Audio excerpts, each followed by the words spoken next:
કેમ છો બધા? મજામાં હશો? હું પણ મજામાં છું. તો આજે આપણે બનાવીશું છોલે ભટુરે.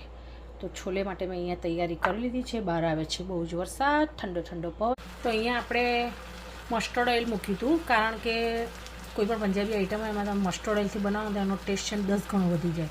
તો મસ્ટર્ડ ઓઇલ એકદમ ધુઆધાર ગરમ થયું એટલે આપણે જે બધું તો ગ્રેવી માટેનું આ બધું જે આપણે સોતે કરવા મૂક્યું હતું એ બધું સોતે થઈ ગયું. તમે જોઈ શકો છો ટમેટા બી એકદમ સ્મેશ થઈ ગયા છે, ઓનિયન થઈ ગઈ. અહીંયા આપણે ભટુરાનો લોટ બાંધવાની તૈયારી કરી લીધી છે.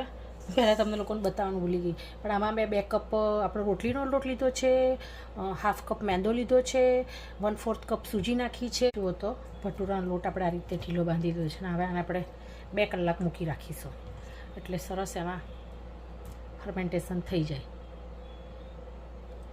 તો ભટુરા બના. તો અહીંયા આપણી ગ્રેવી તૈયાર છે, તમે જોઈ શકો છો. તો મેં આને મિક્સરમાં એકદમ સ્મૂથ પેસ્ટ બનાવી લીધી છે, એટલે છોલેમાં કોઈને મોઢામાં કંઈ મોટું મોટું આવે જ નહીં. આપણે છોલે વઘારવાની તૈયારી કરીશું. તો એના માટે મેં ખડા મસાલા લીધા છે, 2 લાલ આખા મરચાં, 2-4 તજના નાના નાના ટુકડા, ઇલાયચીના દાણા, મોટી ઇલાયચી, સ્ટાર એની.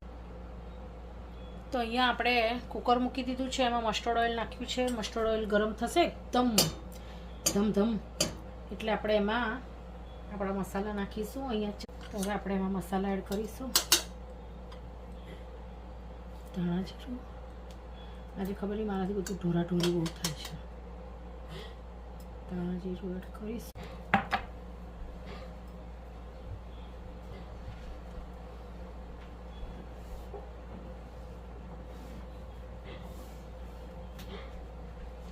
મિક્સ કરી લઈશું.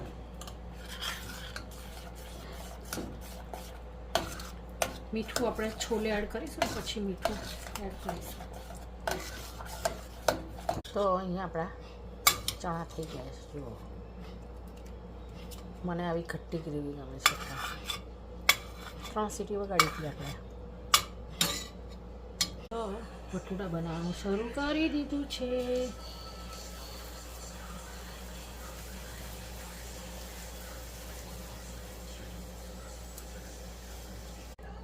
હું તમને બીજું ભટુરું નાખીને બતાવું. ડર લાગે છે, મને બહુ મોટું પેન નહોતું મૂકવું, કંઈ બહુ બધું ગમે. તો આપણે છોલે અને ભટુરે રેડી છે.